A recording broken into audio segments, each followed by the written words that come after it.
Good morning. Anybody home? Anybody out there? It is Isaac, and it's Freaky Friday. Out here in the Ponderosa, not much happening. It's sort of a quiet day. The last few days may have felt a bit strange and gnarly, but that's the way of it these days. I haven't checked the KP index or the Good Morning Emma.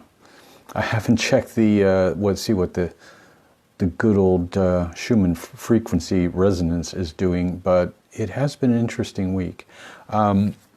Certainly up and down, up and around. I was on just a little while ago, for example. You know, Mercury's direct now. Good morning, Tanya. And I tried using my laptop for this. It didn't work. And also I have to remind myself and remind people who are tuning in that maybe missed my last go live earlier in the week that I have to cultivate a better habit of not interrupting my flow, my chain, my message, my sharing with saying hi to everybody. Some people find it incredibly distracting. So know that I am acknowledging what you're posting, and I will acknowledge it in the comments and when I go through that later on when the video is posted. So good morning, good afternoon, good evening, wherever you might be. It's Isaac, it's Freaky Friday. It's also a very interesting weekend coming up astrologically, and we are, how should we say it, still slowly building to the January effect. And I wanted to bring you up to speed on a few things.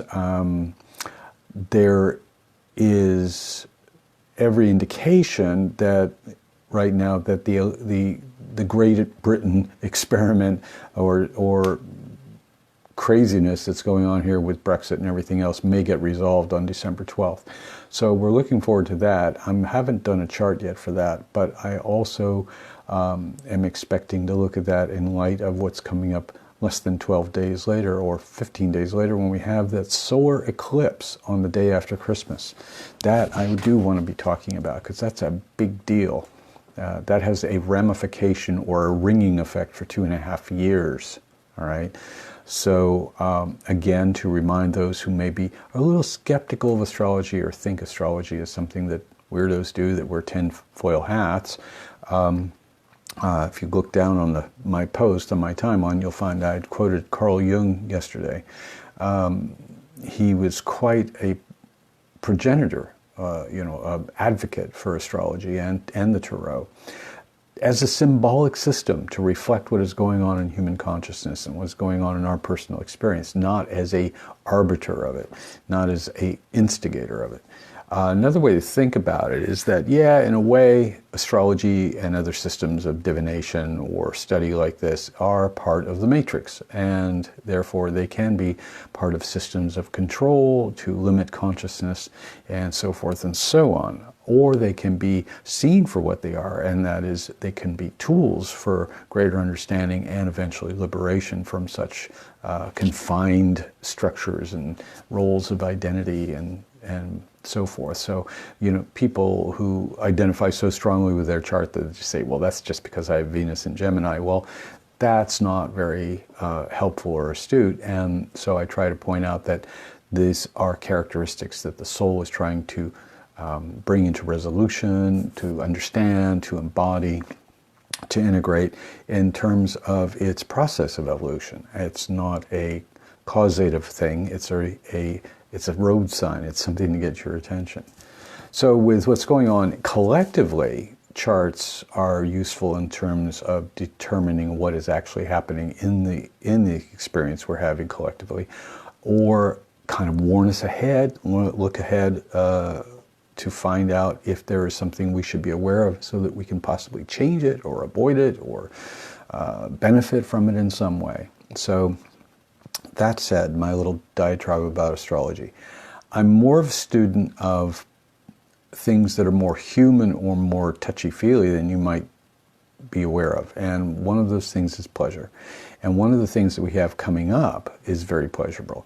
And it can be. Again, what's going on in the metaphysical soup of astrology can actually have some effect or stronger effect on some people more than others because of what's in their natal blueprint. So what do we have happening this weekend? Well, I've got to pull this chart up because it's really cool. We have Venus and Jupiter meeting, having a tryst, having a little tete-a-tete, going out on a date, as it were, at the 28th degree of Sagittarius on Sunday, the 24th of November. Now, Venus is catching up and is going to pass over Jupiter. And Jupiter, again, its qualities, its attributes as an archetype is the expansiveness of what it touches. It expands everything. It's like sometimes it's too much of a good thing, and my God, we've got to put it back in the bottle. So Jupiter 28 Sag, it's almost ready to jump into Scorpio, and that's going to expand all things scorpionic coming in 2020.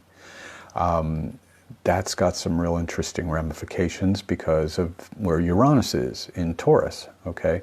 So we'll get to that in a moment because there's also something happening with Taurus Scorpio on Sunday.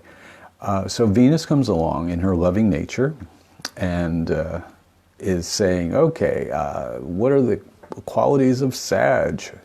Seeking the truth, having adventures, learning about new things, higher learning, quote unquote, things of that nature. And so with Venus and Sag, she's not quite like all cozy and squishy like Venus and Cancer, and she's not all like mega passionate like Venus and Scorpio.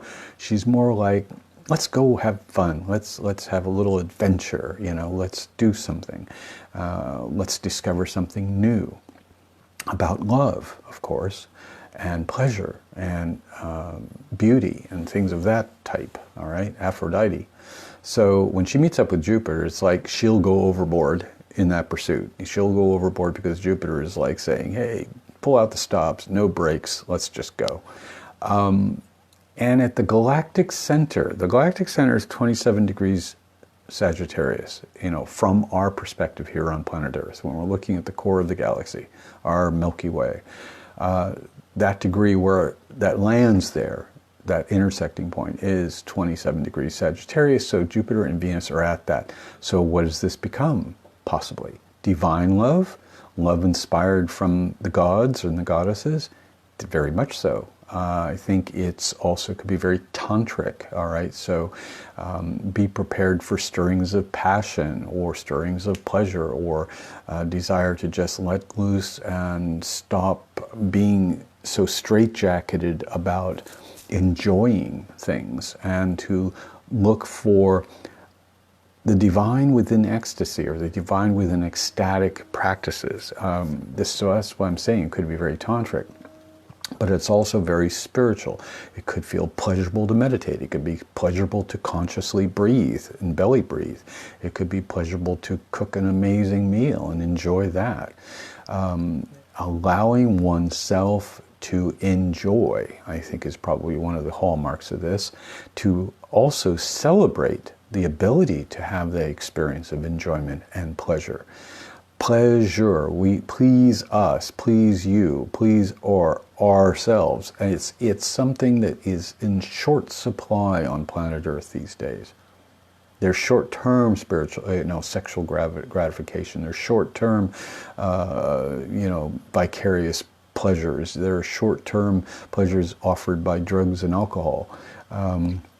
But there is nothing to compare with pure ecstatic joy. And this is certainly a conjunction between Jupiter and Venus that says we're ecstatically joyful. And so, we can get on board with that or not, I suppose.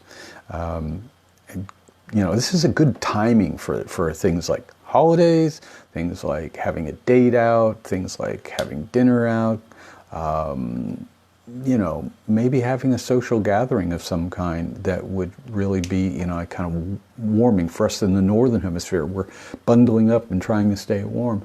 Those in places like New South Wales, Australia, would want the heat turned down quite a bit because they're having to run into the forests and save koala bears from the flames that are licking at their trees, which is really sad. So it is a study in contrast, very stark contrast right now.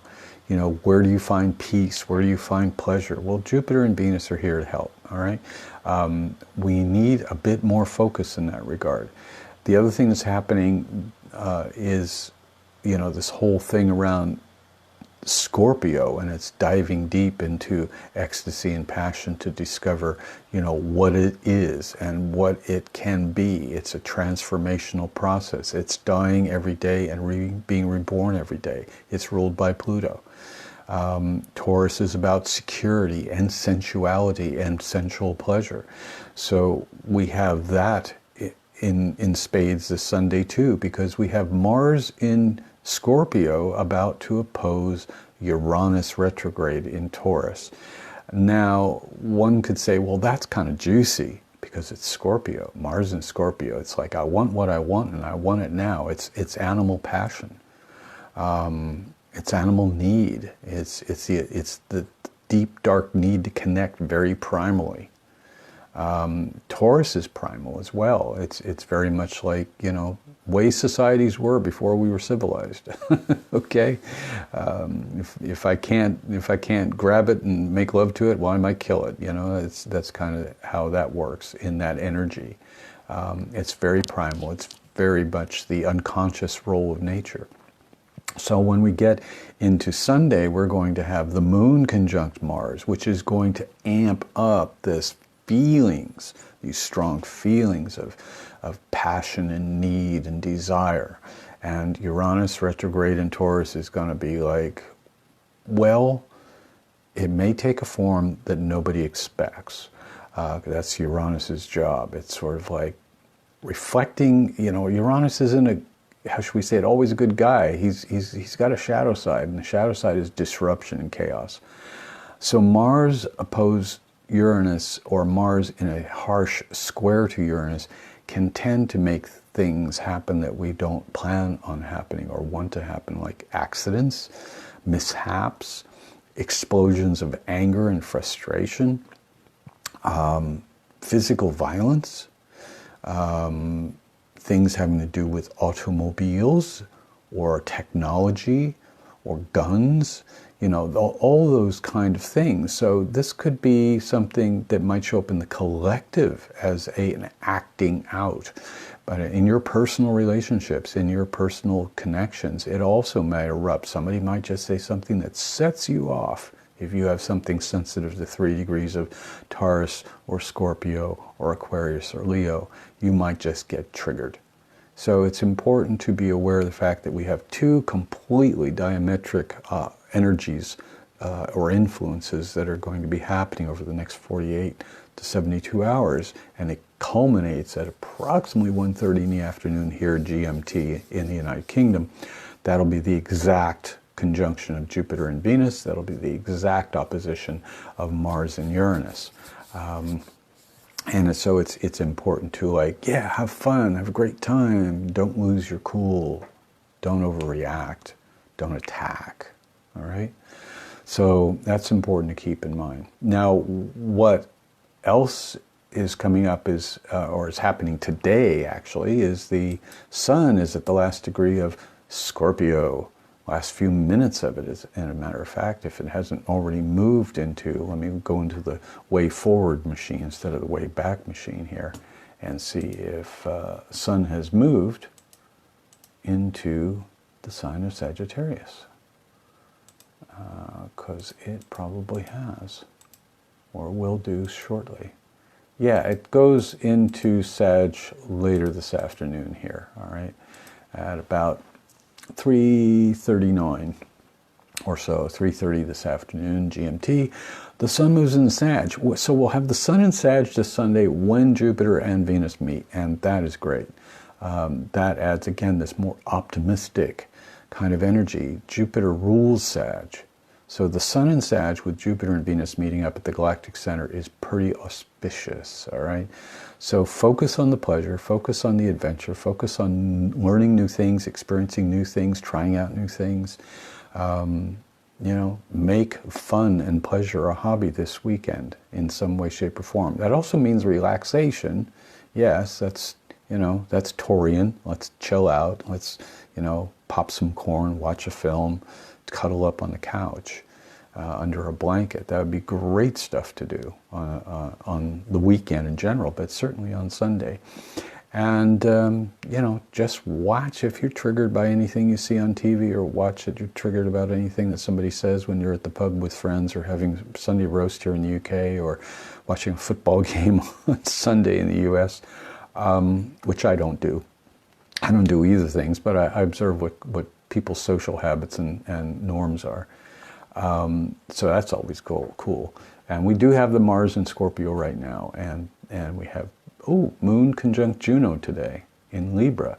That's a good relationship energy. That's a great relationship energy. So what is coming up next week? Well, we'll leave next week for next week. And as the old sage said, today has enough troubles of its own. Let's not look too far ahead. I could go down the litany of what's going on in the news, but heck, you'd already be knowing that, so why should I go over that stuff? Let's go over cool stuff, new stuff. One of the things I do want to mention before I sign off is that if you aren't aware of it yet, I am stepping out as a teacher finally again after a long hiatus, and I'm offering an live online Introduction to Evolutionary Astrology course, which will cover more things than just astrology, all right? So if you ever, have been following astrology, learning about astrology, want to know more about how to do your own chart, how to interpret your own chart, how to interpret other people's charts, how you can understand the nature of transits and how they show up in the environment of your own life, but also the life of people on the planet, nations, and so forth, then this is a fun opportunity for you, and I'm offering it at a very good price, I think. It's an 8-week course, and it starts January 16th, after the exciting Pluto-Saturn conjunction. January 16th online at 7:30 p.m. GMT. Well, that translates to 2:30 in the afternoon in the eastern U.S. and about 11:30 in the morning out on the west coast of the United States. So anybody here in Europe and the United States can join in on this opportunity. So I will post the link in the comments section to the details page on my website, and there's a place on there where you can register and book in. I have this early bird special going until December 15th. No guarantees as to whether it'll be extended or not. So there's special early bird price available for all you get up and go people who want to get up and get gone, so to speak. I will be in here in this room next week, and also branching out on YouTube to discuss what's going on in the matrix and how to shatter the matrix, and so we can all thrive and live and love and prosper together in a whole new way. So part of our job here at Freaky Friday, and certainly on Moon Day in the beginning of the week, is to discuss what needs to change, what no longer needs fixing, and we can let go of, so that we can actually experience ourselves as divine beings in a human physical world and create heaven on earth. So on that note, blessings on your journey. Have a great Friday, a super weekend, and check out the link to my new upcoming course. Oh, and I've been invited, I've been in fact recruited to speak at an event in Ely here near Cambridge in January, and more on that soon. I've posted a link on it on my timeline, but I'll be promoting that. I'm giving a talk there at 2:15 on January 12th, on the day of the Pluto-Saturn conjunction at 22 plus of Capricorn. Should be an intense day, to say the least. All right? I look forward to talking with you next week right here on this same bat channel at this same bat time, approximately.